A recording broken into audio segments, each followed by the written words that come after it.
All right, Kevin back with you for another episode of the $1 Million Relationships Podcast. And today I am here with Benjamin Shrader. Benjamin, so awesome to have you on the show, man. Welcome. Thank you so much for having me. I'm very excited to be here. We're going to have a great time. Yes, we are. And I got to say, I want to start off by giving a quick shout out to Jessica over at the podcast guest platform because Jessica, man, I love her so much. I love and appreciate that gal because she's kind of become this personal concierge. Her and I have just made this connection, and she loves what we're doing here on the podcast. And so she regularly reaches out to me going, hey, Kev, I think so-and-so would be a really great person for you to interview for the podcast. Here's the link. Go check them out and let me know your thoughts. And that's what she did with you, Benjamin. And I can't remember when she first did that, but I do know it's probably about a month ago that the wheels were set in motion for this today. And I think and about that. Yeah. and what I do know that you have had an incident within the last month that Yes.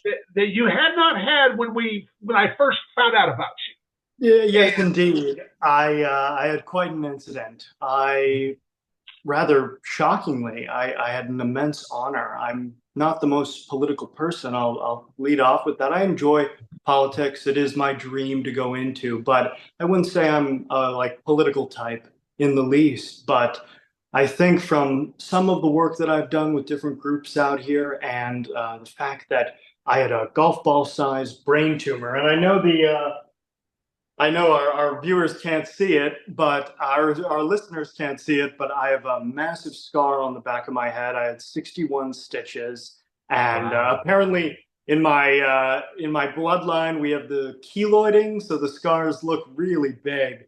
And yeah, no, it's very noticeable. But I Yeah. think because of that, almost like a make a wish, I received an email from the Trump campaign inviting Okay. me out as a special guest, a VIP, to their event in Pennsylvania. I got that email on Thursday before, and I said, "There's no way this is real. No way." I Wow. looked at it. I They had a link there with this secure browser for the Secret Service. I had to fill out like social security number, driver's license, everything like that. Submitted it, got approved. So that's good. I don't have any criminal history. So that's at least something good. And then I go down Friday, I hop on a plane, I get down there, and then the day of the event, Saturday, I go down and I have the opportunity to meet the former president. I had got a picture with him. I can send that over to you. It was an immense honor. He was a very nice man. You could tell I was a little nervous, I think, and so he was very friendly. Um, 30 minutes after that, as many of your listeners probably know, a sniper opened up fire. And very tragically, the man, Corey Competitor, was only about 10 feet behind me in the Wow. stands. If you're looking right at the stage, I was sitting third row back on the left on the ground, and the stands were sort of parallel and slightly behind the special guest section. Okay. And tragically, he was killed. And I remember looking back, and I could only see the lower torso and legs, and it was a terrible sight. And then I turn back, I see the former president holding up his fist, and yeah, I'm grateful to God to be alive, and Yeah. I wish my deepest condolences to Mr. Competitor's family and the families of all those injured, and a speedy recovery to everyone. I'm Yeah. not a fan of political violence. I'm much more a fan of peace, and Yeah. of I don't want to see that happen to any of our leaders. Yeah. Well, I'll tell you, I saw the news piece and I just, man, I'm just like, we had this on the calendar Yeah, when I yeah. saw that, and I'm just like, wow. I mean, that's, you know, uh, you've got a whole new appreciation for life. I can imagine. 100%. 100%. I think that my first real brush with death, my brain tumor. So I had something called an acoustic neuroma. It was the size of a golf ball. It's basically an overgrowth of nerve coating tissue that was growing from my hearing nerve underneath my brain and pushing up against my brainstem. And if I did not get it removed, I wouldn't be here. I would have had a stroke. They said I would have probably found out about 2.5 years ago, and they said I would have only had 2 to 3 years before I had a life-ending stroke. I, it's just bad luck that people get these things. No history of it in the family, nothing I did. It just happened. And so because I was younger when I'd gotten it and, your body's growing, the tumor also grew. I'm 25 now, but, when I had had it probably since high school and it had been just growing larger and larger. And I'll tell you, I didn't even get headaches. I didn't even get headaches. That's the crazy part. Wow. But a little minor hearing loss and a little bit of pressure in that ear. And I said, let me go to the doctor so I don't have to worry. I get an MRI, and then, when the hospital calls you in a panic, that's a bad sign. They actually had to call my parents because, and we'll get into business stuff, but I had a concert coming up like 2 days from there. So I've been working like crazy. And, I had missed the hospital's call, and my parents called me and they said, "Oh, Ben, the hospital called us," and they sounded really worried. And that's not a good sign. Yeah. So, no, I had that tumor removed. And I think that was my first real brush with death, where I really said, okay, I looked back at life and I said, I did the best I could. I really did. I gave it my all. And, I have very severe dyslexia. I read at about a third grade reading level to this day. Okay. And I've been able to build a successful event production company, been able to give people jobs, put on great concerts. And I said, okay, I did the best. And if this is it, this is it. But luckily, that wasn't it, thank goodness. And then, of course, being, if that sniper shot had been a foot to the right and a foot down, I would have been hit, and I wouldn't be talking to you today. And you might have been wondering what happened. Why didn't Ben Shrader, get back to you in emails? Yeah. And it would not have been good. So yes, very grateful to be alive. And I said to you before we had gotten started, I got 2 strikes. So I don't want to get that 3rd strike because I do very much like being here. I want one good life is what I tell my friends. No reincarnation. Amen. I want one good life and then go to heaven, hopefully. Yeah.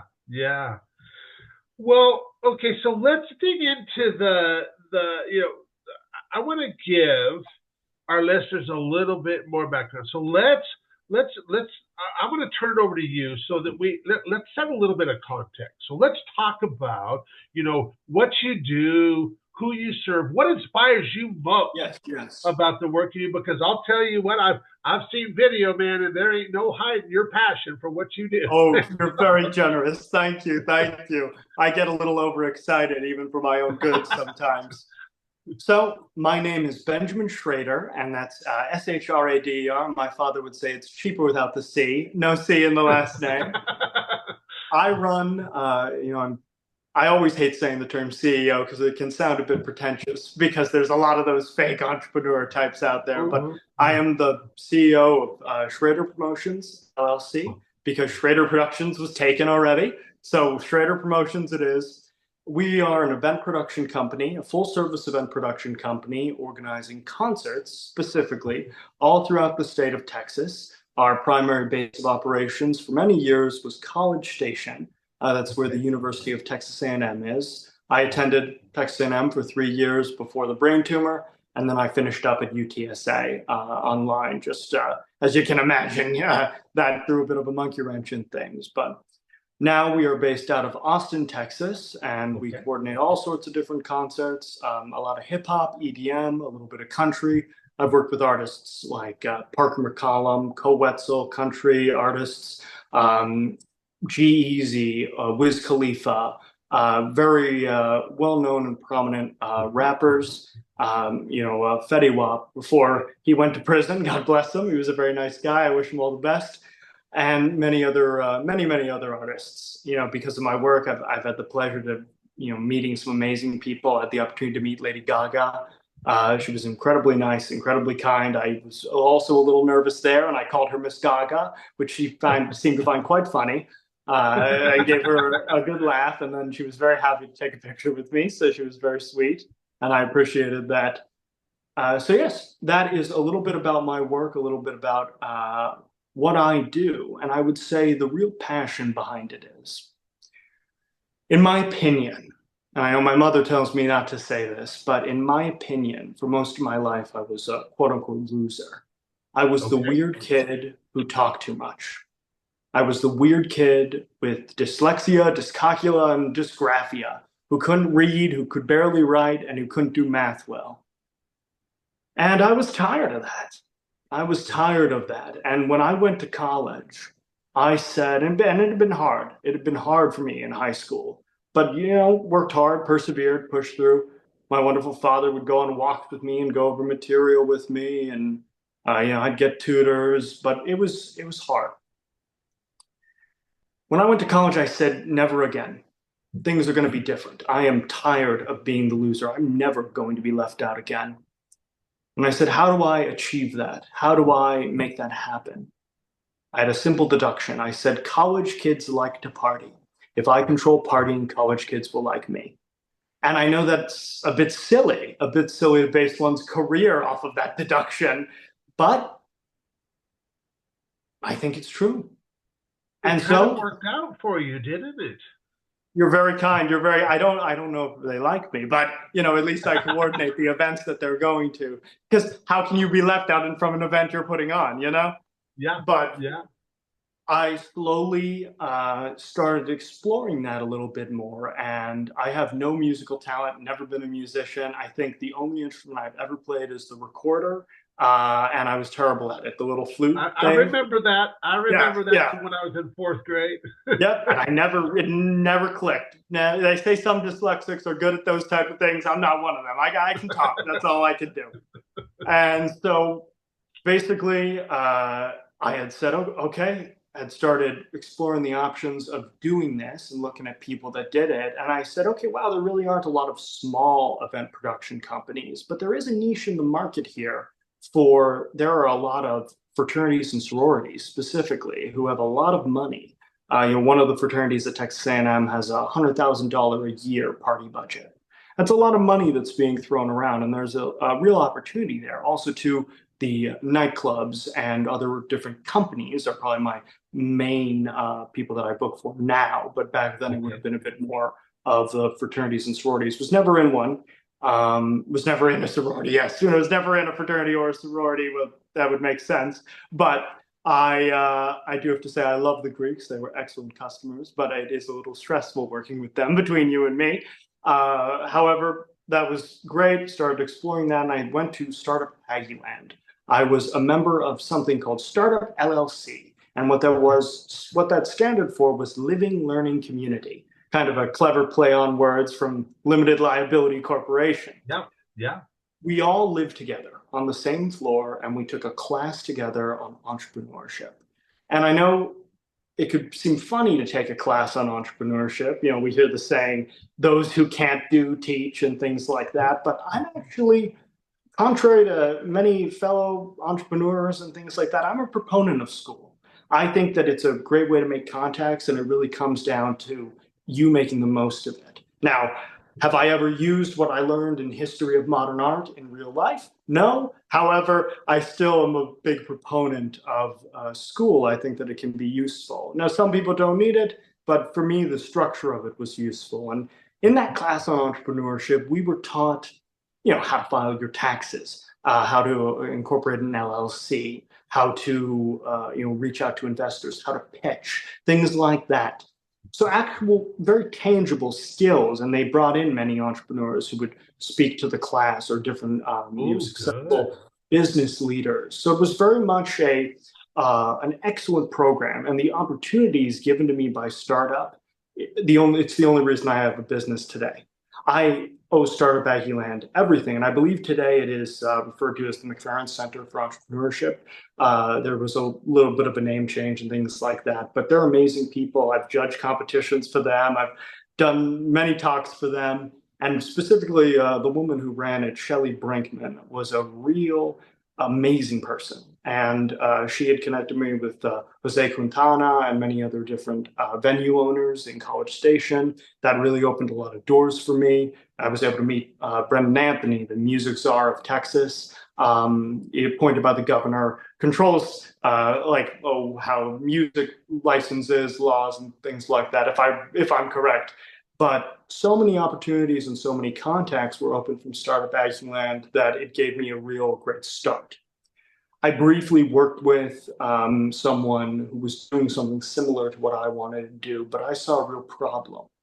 And I said, okay, people who are going into whether it's promotion, which is how I sort of started out, and then saw later that the real money was in coordinating the actual events. The real opportunity was there. I said, there's a problem here is that the people going into this aren't going in because it's a serious business. They're going in to party. And secretly, I mean, between you and me and your listeners, between all of us, I'm a nerd. You know, you'd never guess. I'm a talkative nerd. Maybe that's a rare one, but I wasn't there to party. This was a serious business. I'm here to offer a service to my clients and to put on great events so that everybody can make money and come away with a smile on their face. So I went in, I made an LLC with the help of Startup Aggieland. I went in with a very serious business. I always wore a suit, and people would call me a suit guy, funny enough. And in the beginning, it was me going out every night, shaking the hands of bouncers, asking to see managers, asking to see anybody I could, and really getting laughed away. But I persisted. I'd go to class at 9 a.m., get back at 3 a.m. after trying to glad hand all I could. And eventually, one of the owners who owned two different nightclubs gave me a shot. And we, through social media marketing to the students and through finding influencers on campus and building up my own following, we were able to drastically increase the sales of that bar and really change the image of it from a place that was maybe a little more seedy to really the upscale, classy place to be. From there, I got much more into actually coordinating the events and coordinated events for those venues, expanded to others, started doing it all throughout College Station, booking artists. We did a massive show with Riff Raff, a famous rapper. And then after that, it was more and more concerts and coordinating more and more things. And we had a real hold on the market, and we still do a lot of stuff up there. We have what I call a site director, a person who manages things up there. But really, our operations mostly now are based out of Austin. And since coming to Austin, it has been a boon for the business. There's so much opportunity, and I'm a firm believer that there's enough cake to go around. There's enough for everybody. And I have a little phrase I coined. It's a bit corny, but it sounds good. Kindness is the new currency. Now, kindness won't pay your bills, but I don't believe in being a real brutal type of cutthroat bad guy. And I think people that recommend that are straight up wrong. There is extreme value in just being nice and being polite. And if you're easy to work with, more opportunities are going to open up for you. If you're an easy to work with go-getter, anything is possible. Yeah, absolutely. I've had the same exact experience, Benjamin. I mean, my gosh, I have been a guy who places a really high value on relationships for many years now. And I will tell you that creating relationships and creating relationship capital with the right kind of like-minded people has been the most valuable thing that I have ever done. And for my belief is that as entrepreneurs, relationships are the most valuable asset that we possess. Everything else stems from that. And, I agree. And it certainly sounds that you have had a very similar experience when it comes to relationships and stuff. And how it really comes down to who likes you, and especially in the nightlife specifically, it is a very personal based business. That does make it a little more difficult to scale, but it is Sure. a very personal based business that Yeah. the fact that I've built a rapport with many of the owners of different venues or production companies like C3 or Night Culture, you build a rapport with these people and people that work there, and a lot of doors open up when they say, okay, Ben is somebody reliable, easy to work with. And that's a big thing, whether it's getting people to buy tickets or getting people to work with, ease of working with, that you make it streamlined for them and you're friendly, polite, and if somebody has a little bit of an ego, you let them have their little bit of an ego and then you try to, move on. Yeah. So yeah, that really is one of the keys to success. Yeah. Absolutely.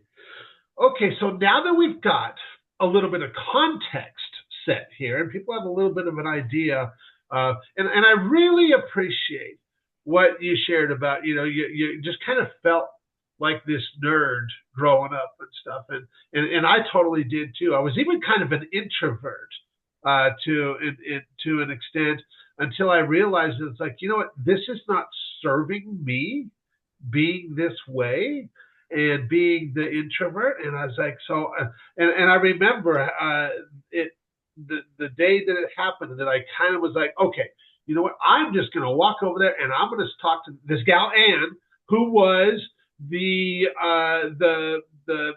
cheerleading squad, the head gal on the cheerleading. I love it. I love it. And that was, man, my heart was beating out of my chest when I did that.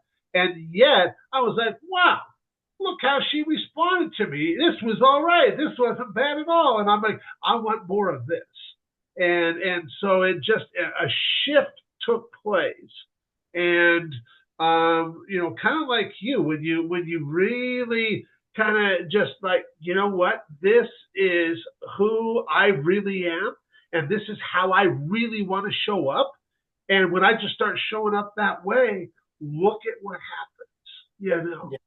And so I want to switch gears just a little bit here. So what I'm going to do is I'm going to reiterate the question for the benefit of our listeners, Benjamin. Of course. So have you ever been introduced to a person or persons that completely changed the course of your life or your business, so much so that much of what you have today would not be possible if not for this person or persons? And Benjamin, I'm just like totally stoked to hear your story and your experience around this topic of relationships.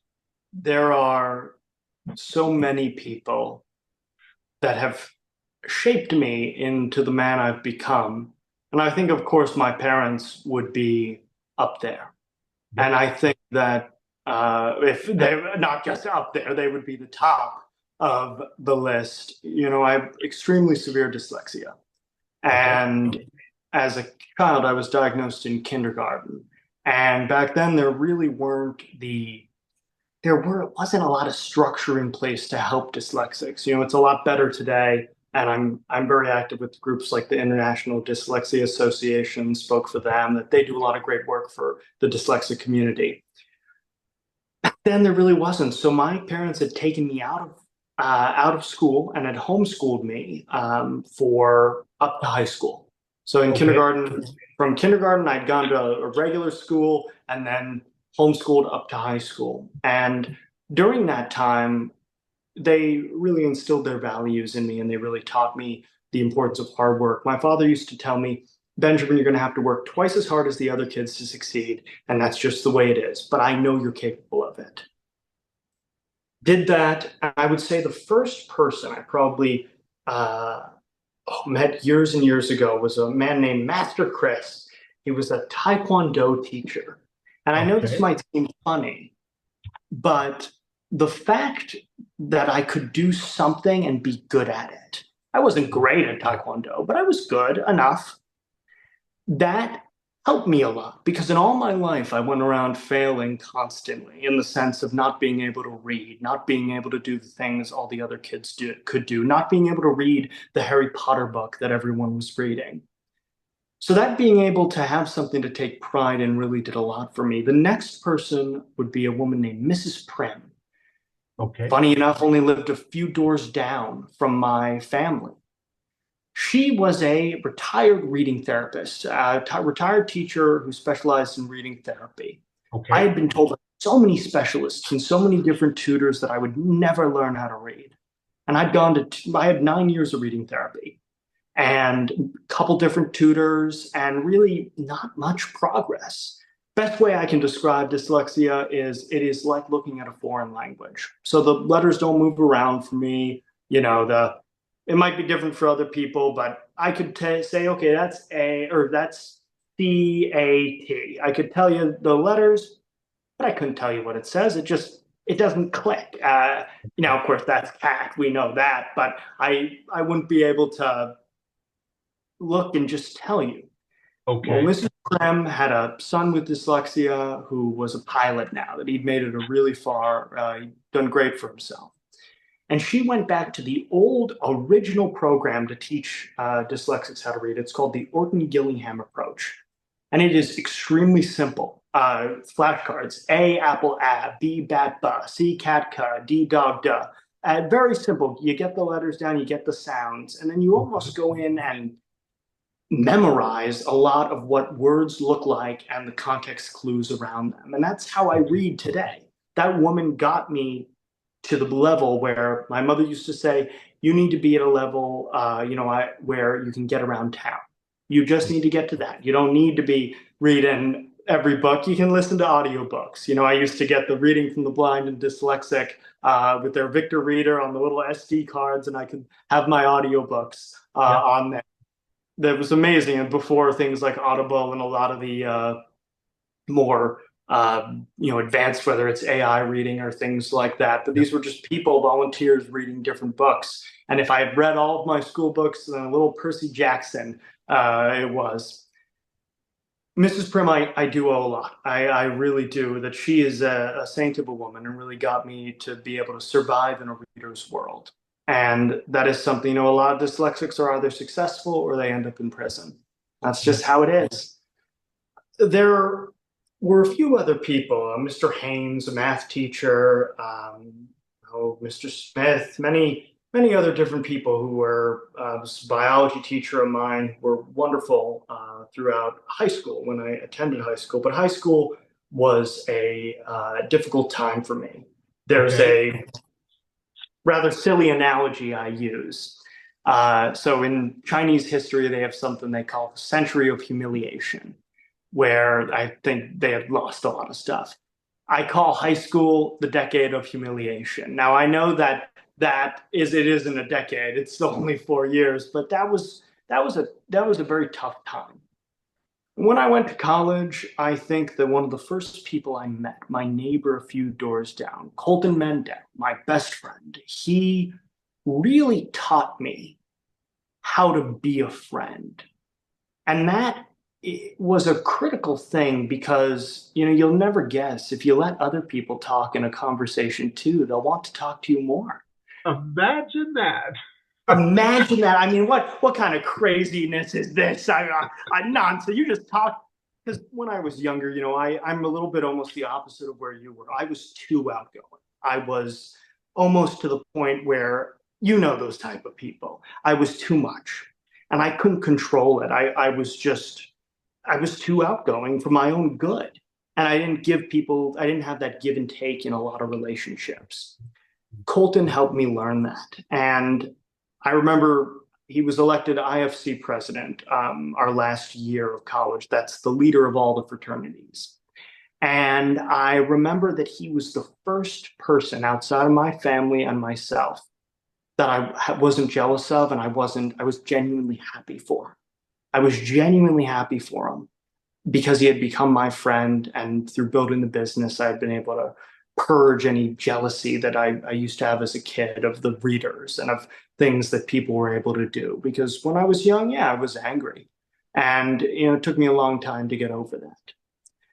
The next person, without a doubt, Shelley Brinkman. I mentioned her a little bit before, but for many years, she was the leader of Startup Aggieland. She was a Okay. successful entrepreneur. She had multiple businesses and really just an amazing woman. And then she'd come back to teach and run this program at A&M. She was amazing. And I really found a love for the way that she ran that program. It was a complete meritocracy. You got points based on how many different things you did. And I think by the end of it, I had like 1,000 points and everybody else had like 800 or 500. I went all into that. That the more I did, the more opportunities I got. And that was amazing. I, for not many years, but 2 years, I believe, was sort of the head pitch man for Startup Aggieland, where I'd go to competitions and pitch for different businesses. And it was an amazing experience and helped hone my speaking ability and my pitching ability, which is a critical thing for business success. After that, I would say a gentleman named Jose Quintana. He owned multiple venues and is the leader of a company called Advent AGX. I believe I'm saying that right, who owns different venues in College Station and Bryan. Working with him, he showed me a lot of the inner workings of the industry and how to really put on events. That was fantastic. I remember once, and forgive me for taking an aside for a bit of a funny story. He had a cancellation last minute for a charity boxing match, and he needed an MC. Now, I have MC'd for many different events, but not a boxing match. A gala. I can do a gala. I know nothing about. I literally know nothing about boxing. I think Conor McGregor's a famous boxer, person, but I don't know anything. I'm wearing a suit. I get in, the bungee ring that they have with the ropes. Guy hits the other guy. I say, "Oh my God!" He just punched him in the face. The crowd loved it. I'm horrified. I'm in the corner, and I said, "He hit him in his side, punched him again. Oh, good Lord! Oh my God! He's wailing on him. I think he won." I had no idea what I was doing, but it could have gone terrible. But the crowd loved it, and apparently my absolute terror and horror was very comedically humorous. So I've never emceed for another boxing match, but that was definitely a funny experience. Wow. I would say then, from there, currently, today, a friend of mine named Dustin Trump. He runs a company out here that fills positions for many different political campaigns. He runs many different organizations out here, and he's someone I've come to see not only as a friend, but also to have admiration for.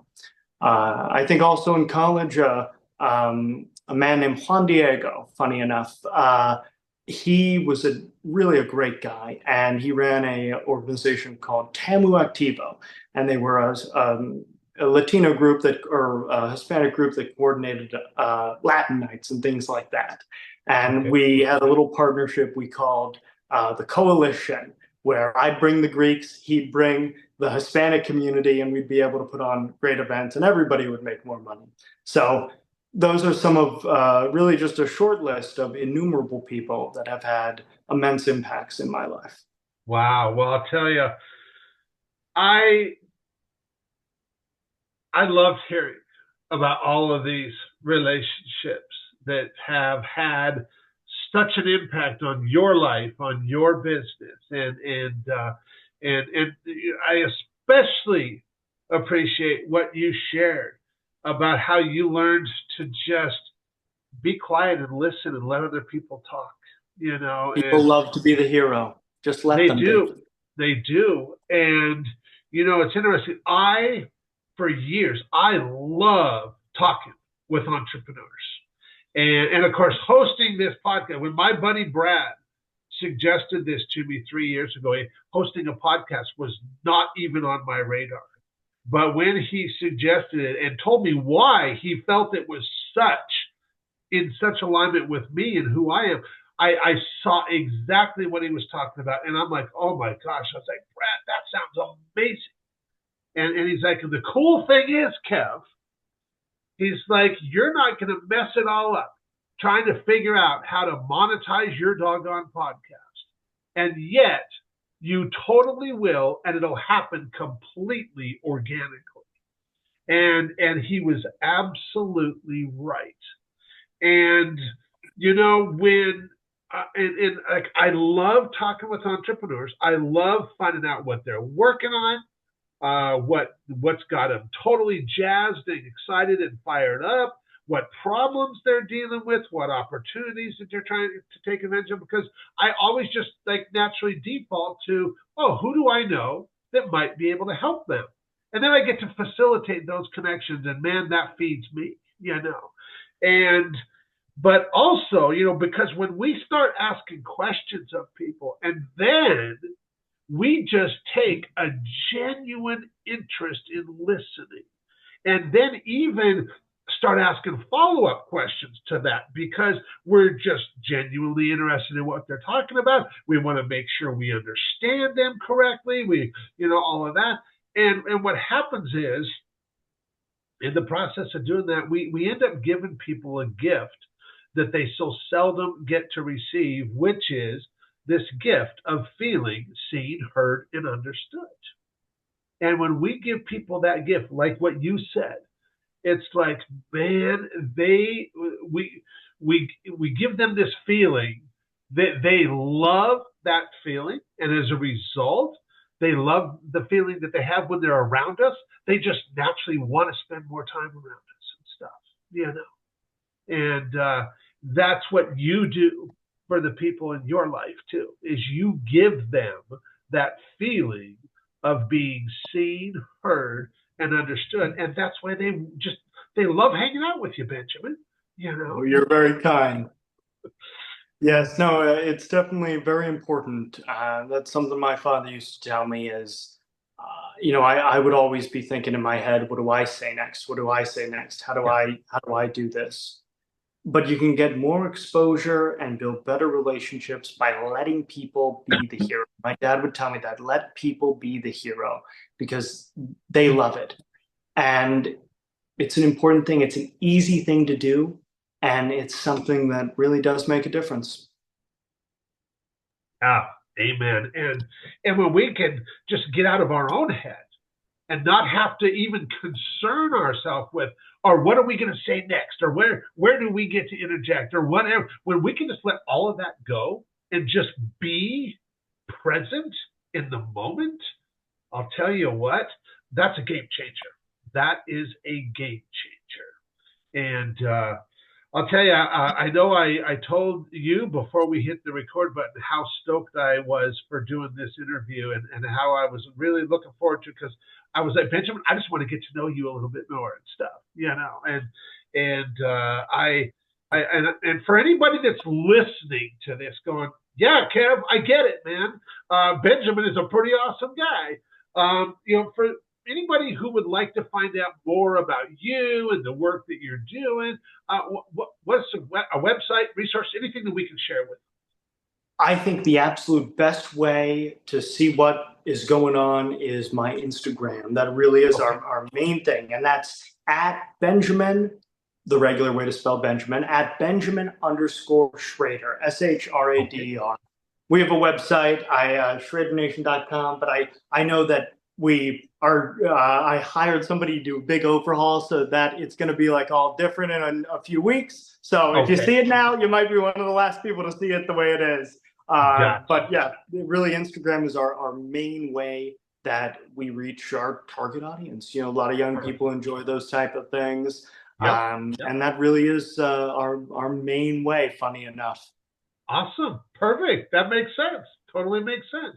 Well, Benjamin, any last thing you feel led to share before we call it a wrap? I just want to thank you very much for having me and say that you bring really a lot of insight, and you point out in a very important thing that your relationships are your wealth, and being a reliable person who connects people to other people and getting a reputation for that is extremely powerful, and you become loved by everyone. And I once told a friend, and it was the first person he'd heard it from, and I think that it's an expression, that you would absolutely love. As the tide rises, as do all ships. And you really understand that, and connecting people the way that you do and talking about great things is absolutely wonderful. So thank you so much for your time, and thank you for the interview. Well, you are so welcome, and thank you as well. Really appreciate you, Benjamin.